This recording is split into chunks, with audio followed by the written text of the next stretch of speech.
আসসালামু আলাইকুম সপ্তম শ্রেণীর শিক্ষার্থীরা, আশা করি সবাই ভালো আছো। গত ক্লাসে আমি তোমাদের সাথে অনুশীলনী 2.1 এর 13 পর্যন্ত আলোচনা করেছিলাম। আজকে আমরা 14, 15 এবং 16 এই তিনটি অঙ্ক করে আজকের অধ্যায়টি শেষ করে দেব। পরবর্তী ক্লাসে আমি তোমাদের সাথে অনুশীলনী 2.2 নিয়ে আলোচনা করব। তো আমরা দেখি যে অনুশীলনী যেই 14 নম্বর অঙ্কটা আছে সেটা কি, 9600 টাকা সারা, মাইমুনা ও রাইসার মধ্যে 4:3:1 অনুপাতে ভাগ করে দিলে কে কত টাকা পাবে। ঠিক আছে, তো আমরা উত্তরে চলে আসি। দেখো, 9600 টাকা সারা, মাইমুনা ও রাইসার মধ্যে 4:3:1 অনুপাতে ভাগ করে দিলে কে কত টাকা পাবে। ঠিক আছে, তো সমাধানটা যদি দেখি, তো মোট টাকা কত, দেখো মোট টাকা হচ্ছে 9600, মোট টাকা 9600। আর সারা, মাইমুনা এবং রাইসার অনুপাত 4:3:1। ঠিক আছে, তো আমরা প্রথমে কি করব, অনুপাতগুলোর যোগফল নির্ণয় করব। ঠিক আছে, তো অনুপাতগুলোর যোগফল মানে কি, 4+3+1, 4 আর 3 যোগ করলে কত, 7 আর 1 যোগ করলে কত হয়, 8। ঠিক আছে, তো এখন দেখো সারা পাবে কত, সারা পাবে কত, 9600 এর 9000। তো আমি প্রথম একটা দেখাই, 9600 এর। ঠিক আছে, তো আমাদের সারার অনুপাত কত, 4 না, তো 4 বাই কত, আমাদের মোট যোগ করেছি 7 আর 1 যোগ করলে কত হয়, 9। তো আমাদের দেখো 9600 এর মানে কি, গুণ 4/9। ঠিক আছে, দেখুন কি করবা তুমি, 9 দিয়ে যদি 9600 এর কাটাকাটি করো তাহলে কত আসে, যদি কাটাকাটি করি আমরা তাহলে কত আসে। আচ্ছা, যতই আসুক তোমরা ওইটার সাথে, আচ্ছা আমি একটু ভাগ করেই দেখাই তোমাদের, যেহেতু অঙ্কটা আমি করাইতেছি। আমাদের এখন ক্যালকুলেটার যদি ইউজ না করে 9600/9 দেই তাহলে কত আসে, 9 কে 9 6, তো 6 তো যায় না, তো যেহেতু আমাদের আরেকটা শূন্য আমরা বের করি, তো এখানে একটা কি দেব, একটা শূন্য দেওয়া লাগবো। তো 6 নং কত, 54, আর 7 নং 61, তাহলে 6 দেই, তাহলে কত দিব আমরা, 54। তো এখানে কত আসে, 6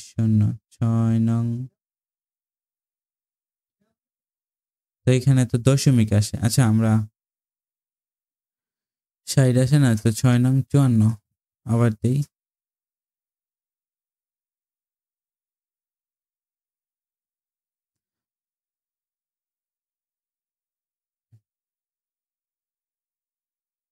বুঝলাম না, এনে সমস্যাটা কই হইতাছে। আচ্ছা আমরা ক্যালকুলেটারই করে লই, সমস্যা নেই।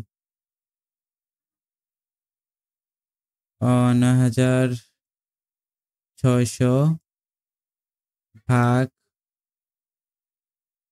আরে আমরা তো 8 দিয়ে ভাগ করবো, আমরা 9 দিয়ে কেন ভাগ করতেছিলাম, দূর, এই জন্য তো আমাদের মিলটা ছিল না।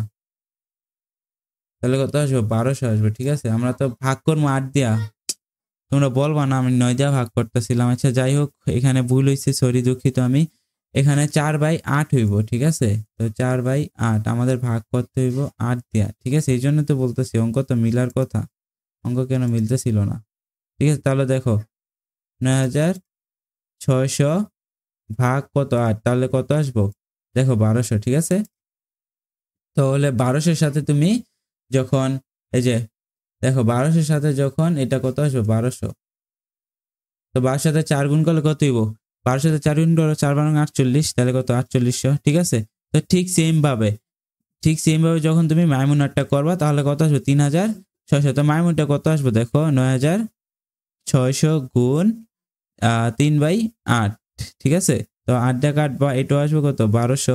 তো 12 সাথে 3 গুণ করলে কত হবে, 3600।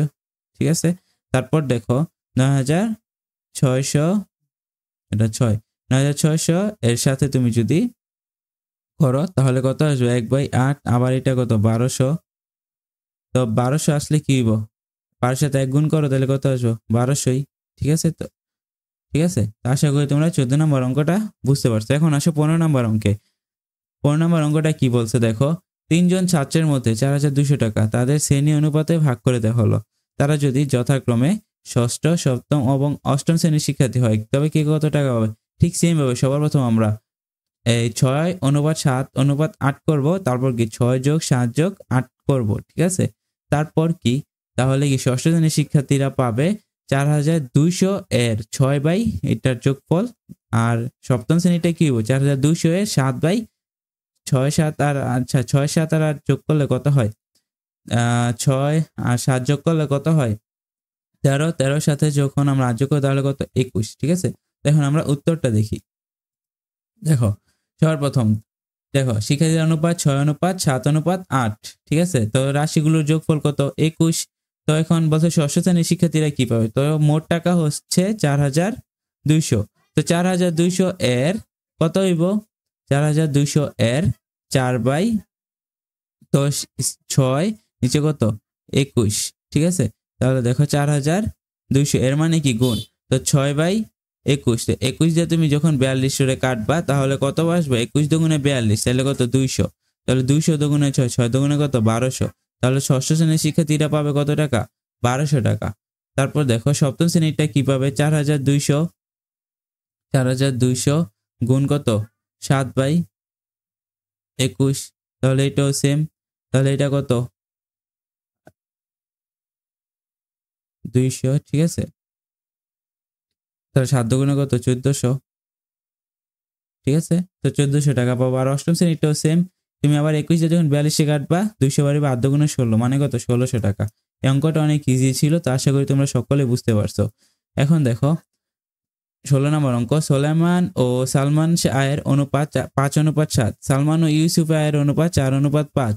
সোলেমানের আয় 120 টাকা হলে ইউসুফের আয় কত? মানে এখানে দেখো সোলেমান ও সালমানের আয়ের অনুপাত দেওয়া আছে 5:7। সোলেমানের সালমানের 5:7 আর সালমানের ওইখানে আমাদের কমন কি? সালমান দেখো এইখানেও আছে, এইখানেও আছে। সালমান ও ইউসুফের অনুপাতের আয় 4:5। দেখো সোলেমানের আয় 120 টাকা হলে ইউসুফের আয় কত? ঠিক আছে, সোলেমানের আয় 120 টাকা হলে ইউসুফের আয় কত? এটা আমাদের বের করতে হইব।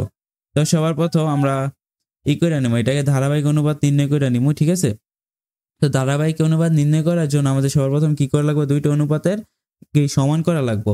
তো দুইটা অনুপাতের কমন কে ছিল? এইখানেও দেখো সালমান আছে, আর এখানেও দেখো কি সালমান আছে। সালমানের অনুপাত হচ্ছে এখানে 7, আর এখানে সালমানের অনুপাত কত হচ্ছে? 4। তো আমরা এটাই কি করে নিব? ধারাবাহিক অনুপাতে নির্ণয় করে নিব। তো ধারাবাহিক অনুপাতে নির্ণয় করার জন্য আমাদের কি করা লাগবে? এটা এখানে 7 আর এখানে কত? 4। তো 4 গুণ করবো আমরা এটার সাথে, আর 7 গুণ করবো আমরা কার সাথে? এই অনুপাতের সাথে, ঠিক আছে। তো আমরা প্রথম অনুপাতের সাথে কত গুণ করবো? 4। তো আমরা 4 দ্বারা গুণ করি। তো দেখো 5-এর সাথে 4 গুণ করলে কত? 4-5 20, 7-এর সাথে 4 গুণ করলে 4-7 28, ঠিক আছে। আর পরেরটা কি করবো? এই যে এই অনুপাতের সাথে আমরা কত গুণ করবো? 7। তো এখন দেখো 4-এর সাথে যদি এখন আমরা 7 গুণ করি তাহলে কত? 4-7 28, আর 5-এর সাথে 7 গুণ করলে 5-7 35। দেখো আবার এখানে লিখে নিছি, অনুপবাবক হয়ে 4 দ্বারা গুণ করে আর উপবাবক কি 7 দ্বারা গুণ করে। এখন দেখো আমরা যখন ধারাবাহিক অনুপাত নির্ণয় করছি তখন কি হয়েছে? দেখো সোলেমানের আয় অনুপাত সালমানের আয় অনুপাত ইউসুফের আয় কত হয়েছে? ওই যে আমরা দেখো নতুন যে অনুপাতটা পাইছি 20:28 অনুপাত কত? 35। তারপর দেখো সোলেমানের আয় অনুপাত ইউসুফের আয় সমান সমান কি? 20:35। তো দেখো সোলেমানের আয় অনুপাত ইউসুফের আয় সমান কি? 20 গুণ 6 আর কি 35 গুণ 6, উভয়কে কি দ্বারা গুণ করে? 6 দ্বারা গুণ করে, ঠিক আছে। তো সোলেমানের আয় অনুপাত ইউসুফের আয় কি হইব? 120:210। উভয় পক্ষে 6 দ্বারা গুণ করতে বললাম। তো সুতরাং দেখো সোলেমানের আয় কত?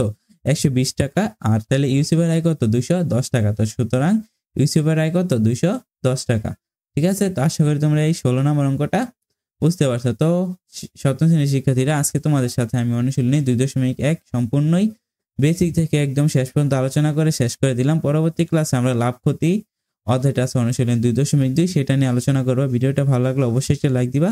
আল্লাহ হাফেজ।